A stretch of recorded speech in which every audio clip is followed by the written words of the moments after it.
En un rincón olvidado de Castilla, un hombre creyó que podía burlar al destino tomando un atajo. No sabía que, en ese sendero, no solo perdería un cerdo, sino que aprendería, a un precio amargo, que el camino más corto a veces conduce directo a las garras del infortunio.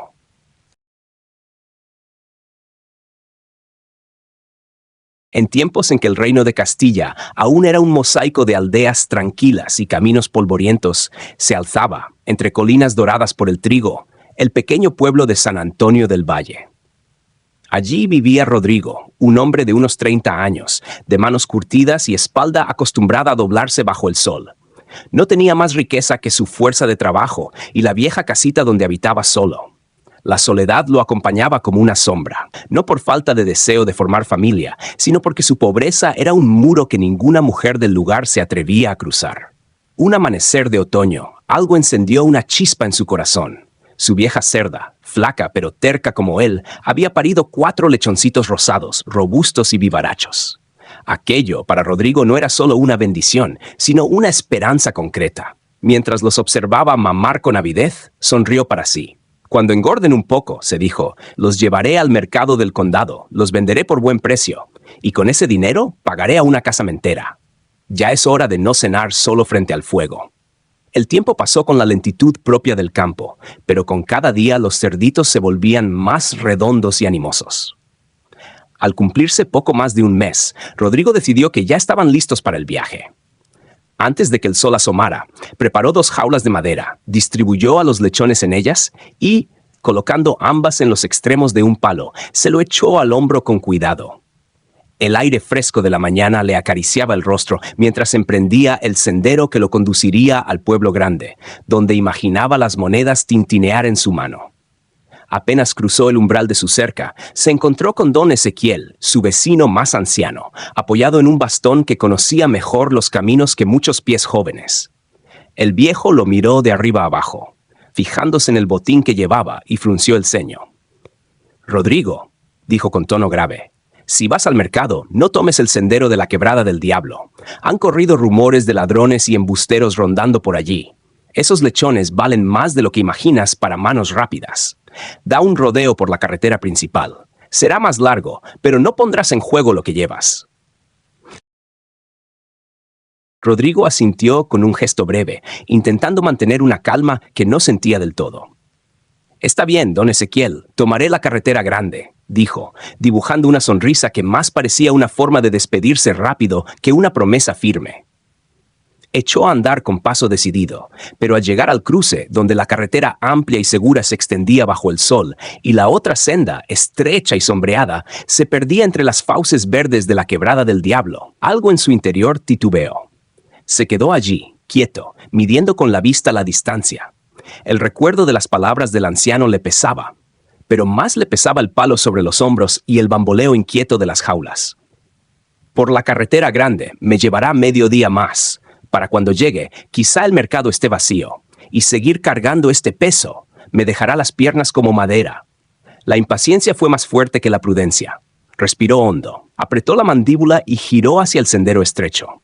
La maleza alta lo rozaba al pasar, y el canto lejano de los pájaros parecía un eco burlón. No había señales de vida humana. El silencio, roto solo por sus pasos y los gruñidos apagados de los lechones, le hacía sentir que cada metro se estiraba más que el anterior. Avanzaba con la vista y el oído afilados, atento a cualquier sombra fuera de lugar. Entonces una voz surgió a su espalda, clara y cercana. «Amigo, espere un instante». Se giró de inmediato. A pocos metros, un hombre de mediana estatura, rostro afeitado y ropas sencillas como las de cualquier campesino, se acercaba sin prisa. Sonreía, pero sus ojos parecían medirlo con demasiado interés. «¡Qué casualidad!», dijo el recién llegado, deteniéndose a una distancia justa. «Iba camino al pueblo a comprar un cerdo, y mire usted, veo que lleva varios. ¿Me permite echarles un ojo? Si me gusta alguno, se lo pago aquí mismo. Así no tiene que agotarse cargando tanto peso hasta allá». Rodrigo lo miró con el ceño fruncido. El lugar era demasiado apartado para encuentros fortuitos, y ese hombre le resultaba completamente extraño. «¿Y tú quién eres?» «Nunca te he visto por estos lados». «¿De dónde sales?» «Julián Morales», respondió con voz tranquila.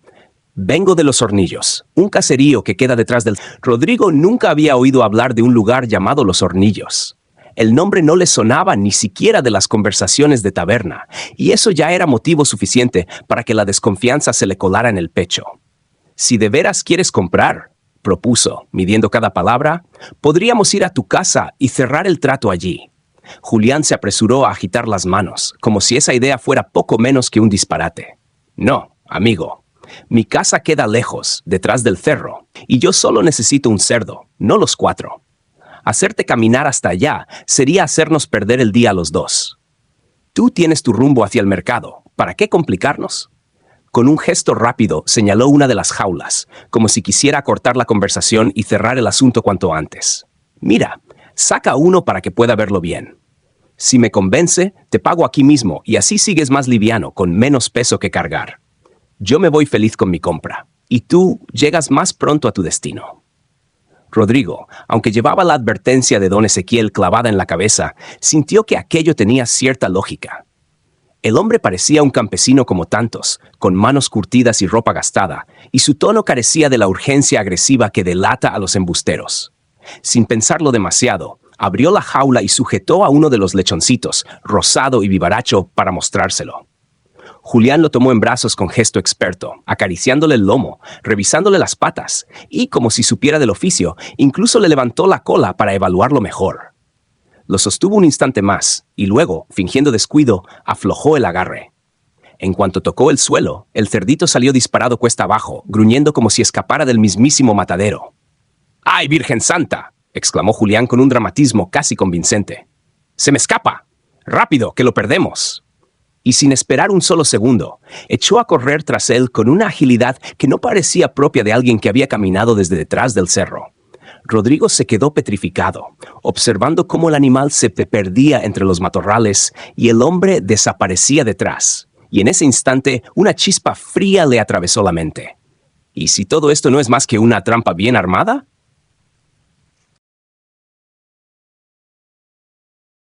Rodrigo dejó caer el palo con las jaulas y salió disparado, el corazón latiéndole con fuerza, convencido de que aún podía evitar que todo se le fuera de las manos. El suelo irregular del sendero le arrancaba chispas de dolor en las piernas, pero la adrenalina lo empujaba. Alcanzó a ver entre los matorrales cómo Julián corría agachado tras el lechón, hasta que de pronto se tambaleó y cayó de rodillas, llevándose la mano al pecho. Su rostro se volvió tan pálido como la cal de las paredes de una iglesia vieja, y su respiración era entrecortada, con gemidos que parecían brotar desde el fondo de la garganta. «No puedo más», balbuceó con voz rota. «Mi corazón es una dolencia antigua. Corre tú, amigo, no te preocupes por mí». Rodrigo, que nunca había sido de piedra ante el dolor ajeno, lo vio tan descompuesto que no dudó. La sospecha que había sentido minutos antes quedó enterrada bajo el instinto de ayudar. «Quédate quieto y respira hondo, yo lo atrapo», soltó, sin pensar en nada más que en recuperar al animal. Saltó sobre la maleza, siguiendo el chillido del lechón que ya se acercaba a un arroyo estrecho. El barro le salpicó los pantalones y el sudor le corría por la frente, pero después de varios intentos logró sujetarlo contra el pecho, con las manos firmes y el aliento hecho trizas. Giró sobre sus talones y emprendió el regreso hacia el punto donde había dejado a Julián, todavía creyendo encontrarlo tendido en el suelo. Pero al llegar, el hueco estaba vacío. Un escalofrío helado le recorrió la nuca. Movió la vista hacia las jaulas, con un presentimiento que ya no necesitaba confirmación. Allí estaba Julián, erguido, sano como un roble y con una sonrisa amplia que dejaba ver todos sus dientes. En una mano llevaba sujeto a uno de los lechones y con una patada bien calculada abrió la jaula restante, dejando que los otros 2 salieran disparados hacia el monte. Al notar que Rodrigo lo miraba, alzó la voz con un tono burlón que cortó el aire. «Gracias, compadre. Te dejo trabajo para rato. A ver si logras cazar a los otros 2. ¡Suerte!». Y, sin el más mínimo rastro de dolencia, desapareció entre los árboles, corriendo con su botín como quien se lleva un premio ganado a pulso. Rodrigo, paralizado un instante por la mezcla de rabia y desconcierto, quiso ir tras él, pero los gruñidos lejanos de los otros 2 lechones lo obligaron a girar la cabeza. Los animales huían en direcciones opuestas, y en ese segundo entendió que, si no se movía, perdería todo en un solo día.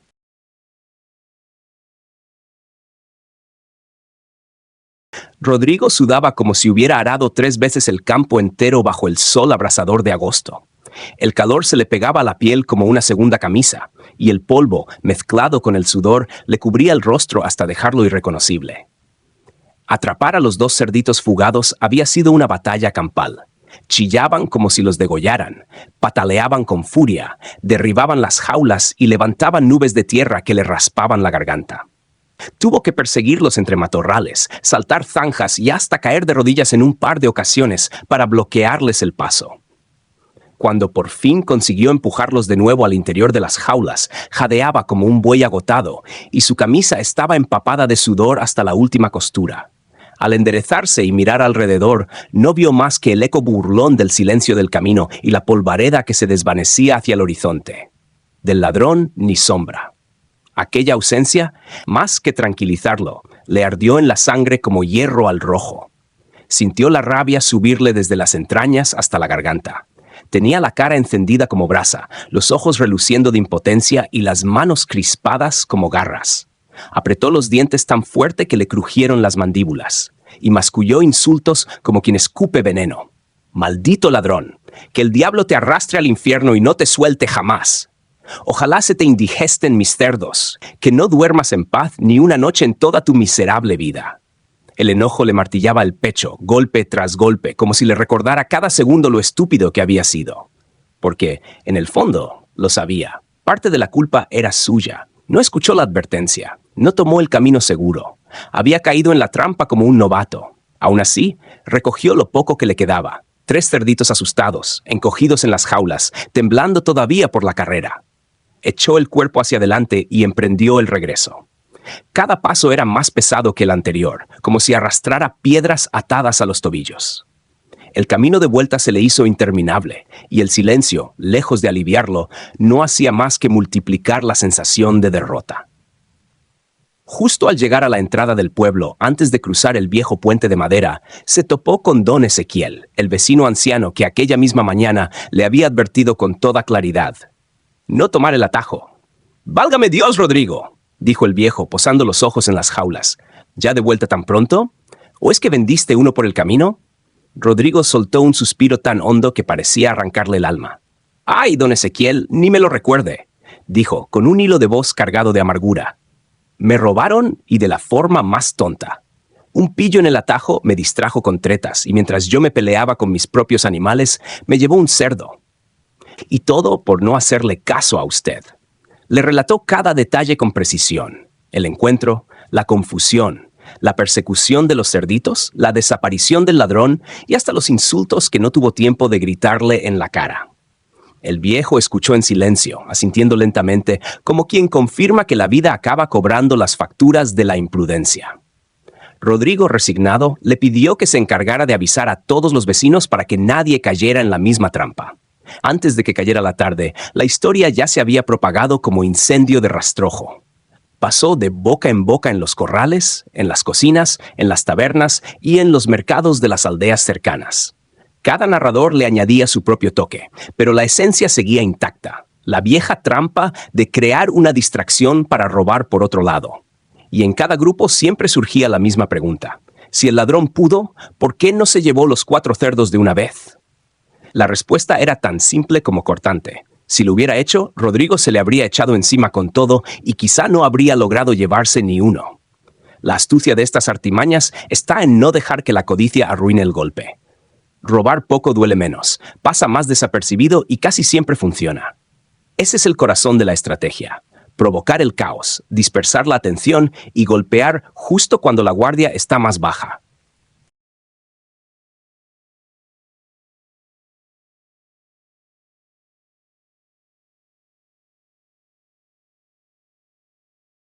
La historia de Rodrigo no es solo un relato de engaño y pérdida. Es una lección clara sobre cómo nuestras decisiones, por pequeñas que parezcan, tienen consecuencias inevitables. En la vida, a menudo se nos presentan advertencias, como la de don Ezequiel, que si las escuchamos, pueden salvarnos de problemas. Ignorarlas por prisa, comodidad o exceso de confianza es abrir la puerta a las desgracias. La imprudencia de Rodrigo no fue solo tomar el camino corto, sino subestimar la sabiduría ajena y sobrevalorar su propio juicio. Desde la perspectiva del karma, cada acción, palabra o pensamiento siembra una semilla. La elección de Rodrigo sembró descuido y el fruto que cosechó fue pérdida y amargura. Por otro lado, el ladrón, al actuar con engaño y malicia, también plantó semillas que, tarde o temprano, darán fruto en forma de desconfianza, rechazo y sufrimiento en su vida. El aprendizaje es claro. El camino fácil no siempre es el más seguro. Las decisiones rápidas y guiadas por la impaciencia pueden llevarnos a consecuencias que no podemos revertir. Escuchar la voz de la experiencia, actuar con prudencia y no dejarse seducir por atajos engañosos es proteger no solo nuestros bienes, sino también nuestra paz. En última instancia, la vida nos devuelve, tarde o temprano, aquello que hemos puesto en ella. Y como enseña el viejo refrán, quien siembra viento, cosecha tempestades.